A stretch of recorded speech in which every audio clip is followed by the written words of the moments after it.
My name is Daniel Puzzo, and I've been a teacher here at the British Council for just over a year, and I'm here today to talk to you about effective vocabulary learning techniques, strategies. And the first thing I often tell my students is not to panic.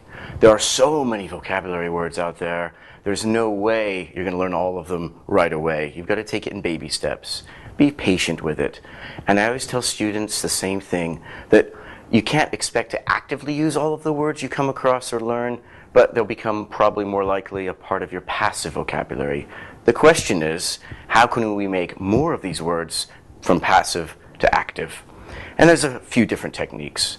Number one, when you learn a new word, don't just write it down in your notebook with a translation. Try something like a concept map.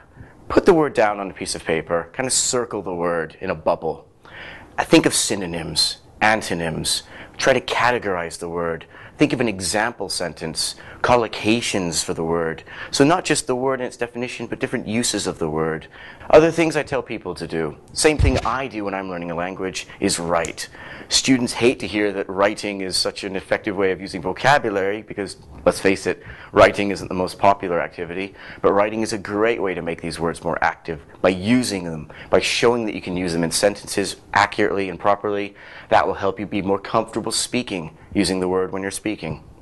Another thing I often tell students, and it's the same thing I like to do, is I read for pleasure. You cannot get stuck and bogged down on unknown words.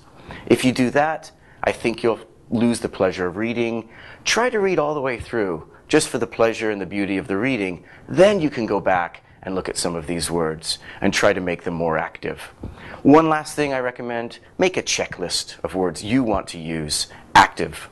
So for example, I might have 3 or 4 new words in Russian I learn or Ukrainian, and I make it a concerted effort to try to use those words in my everyday speech. Maybe I'm going into a shop, maybe I'm speaking to somebody, whatever. If you're coming to class, if you're talking to other English people, or anybody who speaks English, just come with a checklist of the words, try to use the word, make a note of the word that you've used. The more you do that, I think the more you'll make these words part of an active vocabulary. Thank you.